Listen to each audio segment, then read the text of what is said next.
Hi there, happy Friday. My name is Julie Hirschberg, and I am the owner, founder of Reactive Therapy and Wellness here in the Los Angeles area. And I join you live here on our Facebook page every Friday to talk about what we've been reading, learning, doing at Reactive. And particularly this week, we have engaged our professional community in a challenge. It was a documentation challenge. If you're not a healthcare provider, you're probably thinking that's the most boring thing in the world. If you're a healthcare provider, you know it's one of the biggest headaches for healthcare providers. And what has been so cool in this challenge is that we have been able to see and hear from providers all over the world who have made changes and gotten time back for themselves, to take care of themselves, to get a brain break. And I literally just got up alive in our group that we had for the challenge, and got to hear from somebody who prioritized their time and ended a session on time for the first time in like 20 years. So I was really happy for her. But today I am talking about connection. And now you may be wondering, how does this relate to documentation? How does this relate to our challenge? How does this relate to neuro PT? And so I've got lots of reasons why this is coming up now, but a big part of it is that we're doing a mini course as part of our challenge. It's tomorrow at 9 a.m. So that's Saturday at 9 a.m. If you're not already part of our challenge, you can still sign up and join us for that mini course. The mini course is called the Complex Case mini course, and we are providing 3 huge strategies for people to really have success with complex cases, as well as reduce burnout, which is a big issue right now in healthcare. So as I have been putting together things for this mini course, a big theme has emerged, and that is connection. Connection to ourselves, to our client, the person we're working to, and connection to a larger community. So if you join us on Instagram, I talked about kind of those 3 levels of connection. And today I want to talk about the science of those. So we're going to hit on 3 big areas today.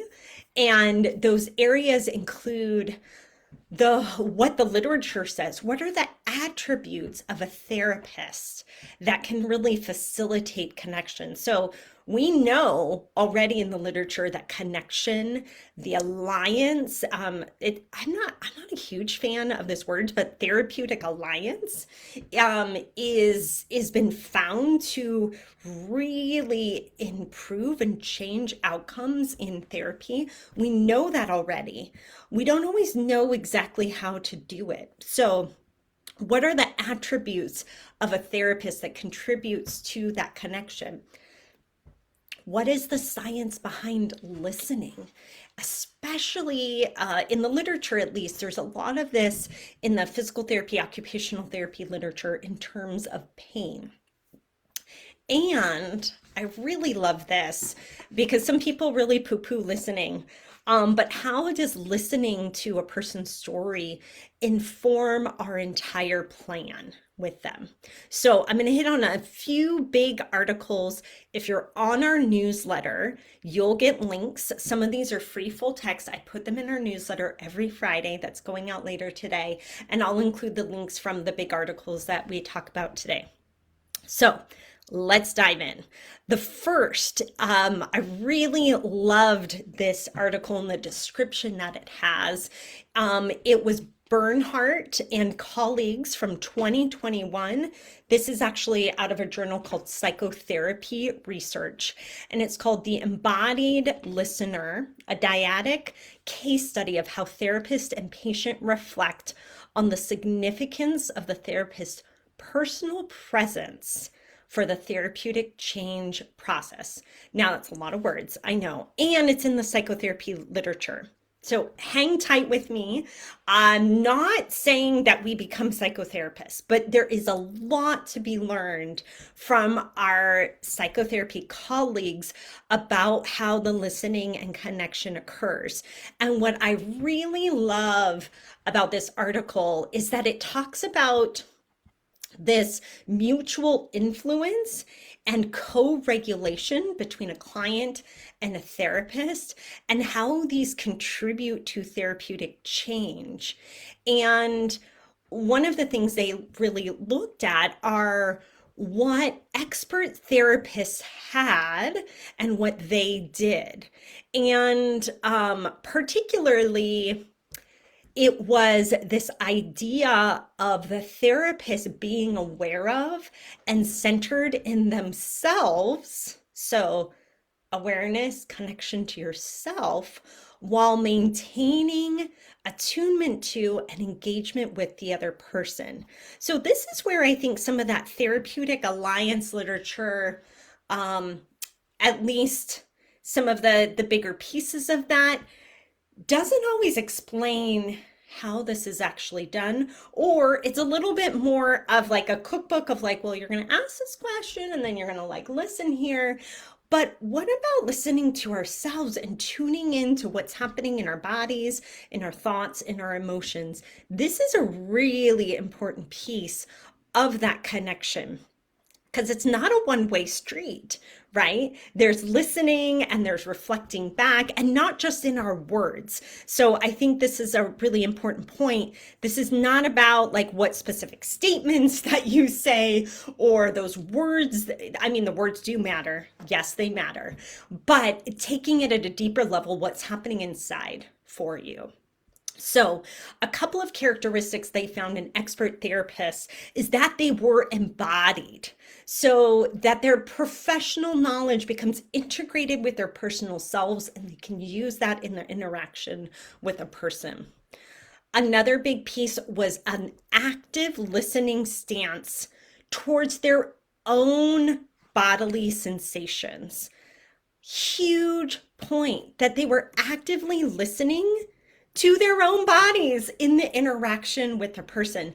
Now, I think this even has a double meaning, double emphasis here, because a lot of times in therapy, we're helping people tune into their bodies and make connections between their mind and their body, or their brain and their body. If we're not doing that ourselves within the session, I think we've lost some of our ability to help others there.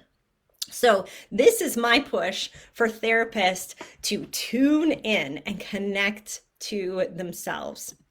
Really love how they talked about that in this the article.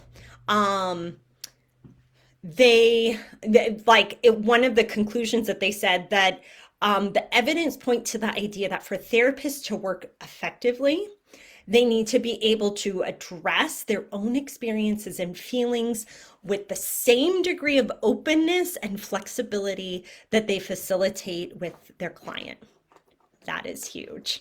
I know I am much more open and flexible with the person in front of me than with myself. So this is a constant process for me. I wanted to share this one quote from a patient in this study, talking about their, meeting their therapist. And this is what they said. The very first time I met him, I was in a very bad state. I was seriously depressed. I thought, who is this person? They had found me this person, but I had no idea how I was going to use a therapist. I find that very true. When you have never been to therapy, you don't know what to expect, right? This is still the quote. Nevertheless, it did not take long before I trusted him. He was very careful and attentive. No big plans like now we're going to fix you and that type of thing. He just listened. And back then, that was very important to me. Now, I don't know about you, but if you're a therapist, if you're a healthcare provider, some of our training is literally like, we're going to fix people. And what I love about this quote from this patient was that actually when the therapist showed up and was not really about like, well, here's X, Y, and Z to fix you, or I'm going to fix you, that listening and embodied therapist made all of the difference. This brings me to the second article. I love the title of this one. This was actually why I downloaded this one, because it was called it's in quote, "She Believed in Me: What Patients with Depression Value in Their Relationships with Practitioners, a secondary analysis of multiple qualitative data sets." So two pieces here. One, a lot of the literature in this realm is in a qualitative sense. So it's not a huge randomized controlled trial with a bunch of numbers, right? This is very subjective. Not all of it, but a lot of the studies are like this. So I love that this pulled from multiple data sets and looked at what was important to people with depression. So they found two important attributes. One was the actual therapist bearing. So again, back to themselves. And the second was how they really responded with the person. So one of the things that I loved about this article, they actually set up a table of therapist attributes. So if you're a healthcare provider, I would really love for you to think about how you might embody these things: approachability, empathy, support, active listening, enhancing patient decision making, and encouraging patient self-kindness. That last one actually really stuck out to me.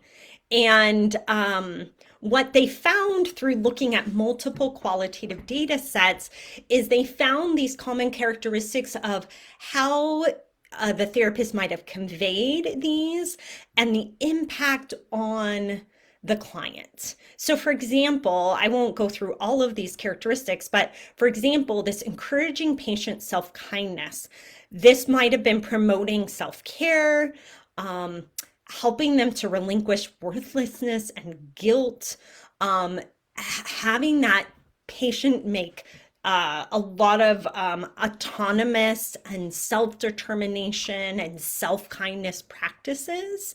And what they found is that patients who experienced this had a stronger sense of self-worth, attended more readily to their own health needs, and they had a sense of personal control.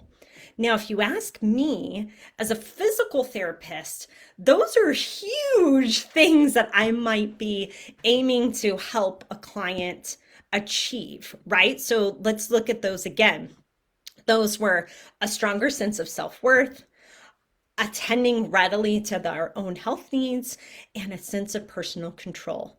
Huge. And many of the reasons people come to physical and occupational therapy, right? Okay. There's a lot of literature today. So I've got two more articles. These ones are particularly, so the first two were actually from the psychotherapy literature. These last two are from the physical therapy and occupational therapy literature. And there's a lot in the realm of pain and how the listening and connecting with a patient, that therapeutic alliance, is beneficial. There's a recent one that just came out in PT Journal last year that was called "The Process of Creating and Disseminating Exercise Programs by Physical Therapists for Older Adults with Chronic Back Pain." The first author is Hay, Hay, Hay and Connolly, out of Canada. So one of the things that they found in this particular study is that therapists, when they went to create and develop exercise programs for people, one of the biggest factors for them creating these were their listening to patient stories. So the physical therapist, again, this was qualitative, stressed the significance of taking time to really understand the person.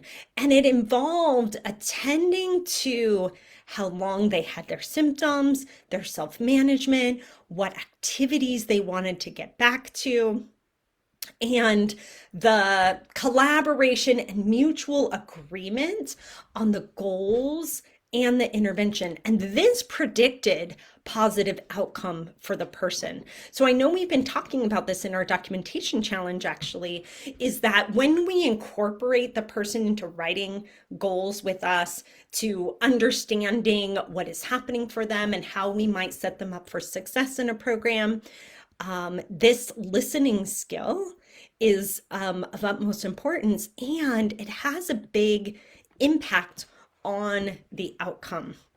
So what I really like about this study, they actually had this really lovely diagram that had, imagine like the physical therapist here, the patient here, and this therapeutic alliance. It starts with the patient story, and there's like these circles: patient story, their function, the care and exercise the therapist might incorporate, how they integrate that into their life, and then get back to their goals and living life. I really love how it kind of all started with the patient story. I think that's so big. You know, for me, I can remember when I started out as a physical therapist, and this is kind of how you learn it in school too. You kind of have like this checklist, and you want to screen this and check off that and measure this. And this listening to the story might get lost in that. Now, I will tell you, one of my biggest gifts is curiosity. And I think this has saved me many times from the realm of just the medical productive way of doing things. I'm so stinking curious and want to get to know people that I probably have always spent a lot of time understanding a person's story. And I feel very lucky that that's one of my characteristics. That characteristic actually comes from my mom. I've talked about that before. I lost my mom late last year, and she was so curious. And I have that trait. And I think that particular trait, if you're a curious person, is going to help you want to connect and understand the person in front of you. So I want to take it into one last piece, one last article here. And this was a really nice perspective article by Adrian Lau and the colleagues Ina Diner and Mark Cargala. It's called Listening is Therapy, Patient Interviewing from a Pain Science Perspective. And this article came out, this is a few years old, but really came out with the discussion of all the education we're providing people for neuroscience education about pain. And a lot of people got really excited about providing pain education. This is really going to help people. What the authors really emphasize is that yes, education, so effective, but education without listening goes nowhere. And so they hit on a few key pieces of that patient interview type thing. And again, like, I wouldn't even call it an interview, right? To me, an interview is very one-sided. I ask you questions, you give me an answer. This is a collaboration. This is an interaction. This is a relationship happening. And what they basically said is that strong therapeutic relationship, that collaborative decision making really helps us as therapists and the person in front of us to understand each other, understand their choices and beliefs about things.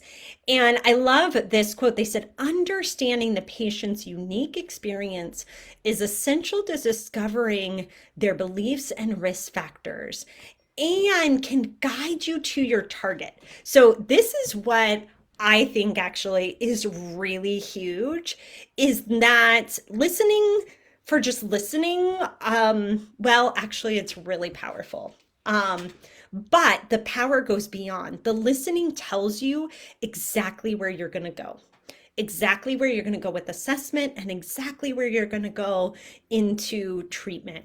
And that's exactly what the authors state here. And they point out the literature: when there's good communication relationship, patients are more satisfied, they have better understanding of information, Also, they point out that healthcare professionals experience greater job satisfaction and less work stress. So, this is a win-win for everybody. Now, if you feel like you struggle with the listening part or you struggle with asking the right questions, there are some great tables in this particular article that propose, like the table number 3, for example, in this article, has proposed in-depth questions to explore a person's thoughts and beliefs and experience about pain. Some examples. What do you think is going on with your foot? What do you think should be done for your foot? Those types of questions give us great information. What I will warn you, so I think great lists in here. By the way, I'm going to put the links to these articles so that you can have them. They're in our newsletter. Join our email list to grab that. But my warning with a list of questions is that it becomes a list. And that instead of truly listening and embodying yourself in that therapeutic relationship, that you might be checking off answers. Now, but if you're struggling, start with a list. I think it's a great start.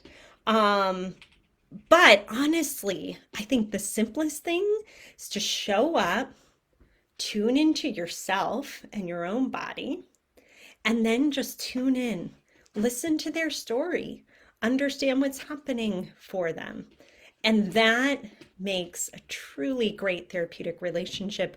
And we know from the science and literature that that changes outcomes. So that was it today. Lots of research, lots of articles from the psychotherapeutic realm to PT and OT realm, all about connection, that therapeutic relationship, how we do it, how it changes outcomes.